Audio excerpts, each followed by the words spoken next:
menerpa dedaunan. Selamat sore teman-teman media cetak, media elektronik yang kami hormati, yang amat berhormat Bapak Datuk Sri Haji Fadilah bin Haji Yusuf yang mewakili juga Dewan Menteri CPOPC. Hari ini kami melakukan pertemuan terutama terkait dengan dialog industri kelapa sawit, dan dalam pertemuan ini dibahas beberapa masalah mendesak terkait dengan industri kelapa sawit dan mengusulkan pendekatan bersama yang memungkinkan untuk tindakan yang terkoordinasi, dan kami sepakat untuk terus melindungi sektor kelapa sawit dengan memperkuat upaya dan kerjasama mengatasi diskriminasi terhadap kelapa sawit dan menanggapi meningkatnya kebijakan sepihak yang mempengaruhi kelapa sawit. Pertemuan ini sepakat untuk memanfaatkan keterlibatan negara-negara pengimpor utama melalui dialog kebijakan, dan sehubungan itu strategi untuk pengakuan ISPO dan MSPO yang lebih luas di pasar global dan diikuti dengan upaya aktif termasuk untuk mendorong pengakuan tersebut dan kaitannya juga dengan RSPO. Pertemuan juga membahas strategi perluasan keanggotaan CPOPC dan tadi telah disepakati untuk memasukkan Honduras menjadi anggota ketiga dari CPOPC dalam waktu yang dekat. Terkait kesepakatan politik tentang proposal komoditas bebas deforestasi di Uni Eropa, pertemuan ini sepakat untuk melakukan misi bersama ke EU atau Uni Eropa untuk mengkomunikasikan dan untuk mencegah konsekuensi yang tidak diinginkan dari peraturan tersebut ke sektor kelapa sawit dan mencari kemungkinan kolaboratif pendekatan di antara pihak-pihak yang berkepentingan, dan CPOPC bermaksud untuk terus terlibat dengan EU dalam mencari hasil yang menguntungkan bagi negara produsen maupun konsumen. Kami juga sepakat bahwa setelah misi bersama ke UE, kami juga akan melakukan kunjungan ke India untuk memanfaatkan beberapa peluang potensial yang ada di India, dan kunjungan juga bertujuan untuk mempromosikan karena India telah menerima pengakuan terhadap ISPO dan MSPO dengan inisiatif bersama dengan Indian Palm Oil Sustainable Framework serta pengenalan dari penerimaan Global Framework of Principles for CPOPC. Ini terkait dengan GFP daripada minyak sawit berkelanjutan.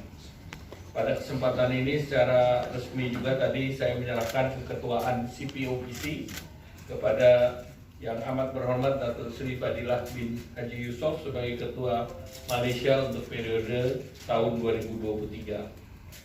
Setelah pertemuan bilateral, kami berpartisipasi dalam jamuan siang dan dialog industri, dan para perwakilan pemangku kepentingan, para stakeholder dari industri kelapa sawit, baik dari Indonesia maupun Malaysia.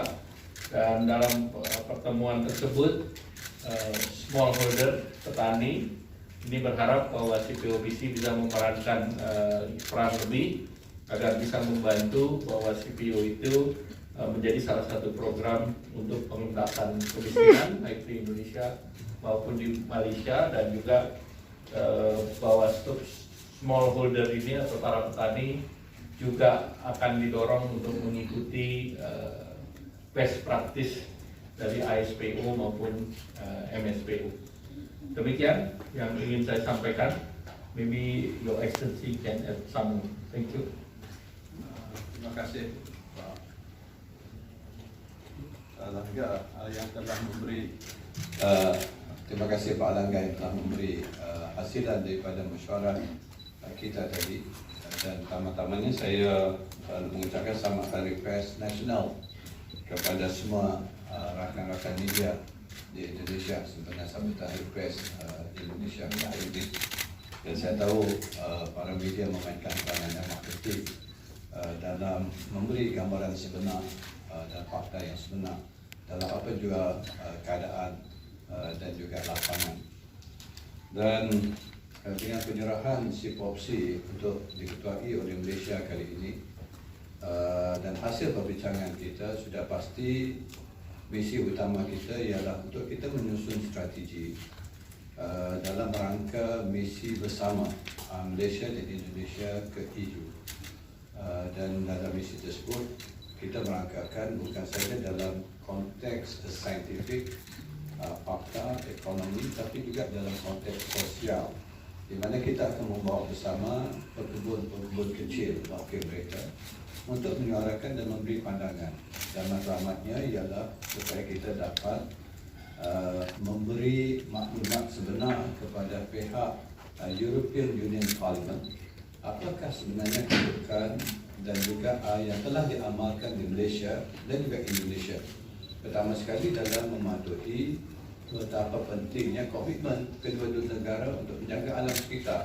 Dalam kita membangunkan ekonomi, membuka ladang, kita juga komited untuk menjaga alam sekitar, termasuklah penebangan hutan yang secara sustainable dan sebagainya.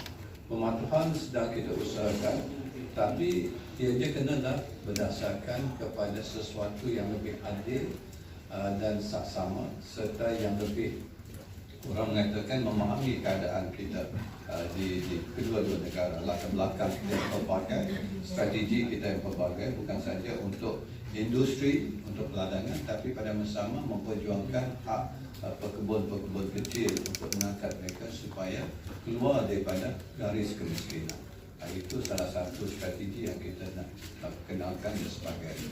Dan yang pasti komitmen kita ialah bagaimana kita nak mengiktirafkan apa yang telah kita lakukan melalui ISPO dan juga MSPO supaya ini boleh diterima pakai ataupun diiktiraf di peringkat bukan saja EU tapi di peringkat global. Dan di sinilah salah satu sasaran kita, bagaimana kita nak bersama-sama dengan United Nations supaya si POPC ini nanti akan diiktiraf dan diterima oleh United Nations, dan akhirnya segala standard yang kita bangunkan akan juga diterima pakai di peringkat global. Ini adalah salah satu yang telah kita setujui tadi. Tapi apapun perjumpaan lawatan rasmi kali ini sebenarnya adalah ikutan daripada lawatan rasmi Yang Berhormat Perdana Menteri kepada Yang Berhormat Presiden, di mana kedua-duanya telah bersetuju dan menggariskan bagaimana kita dapat eratkan ataupun intimkan hubungan di antara Indonesia dan juga Malaysia, bukan saja G2G, B2B, tapi people to people. Inilah komitmen saat kami di Malaysia untuk bersama-sama dengan Indonesia memastikan kedudukan kita akan berdampak baik untuk rakyat dan juga untuk rantau ASEAN ini. Okay. Thank you, Excellencies, for opening the press conference.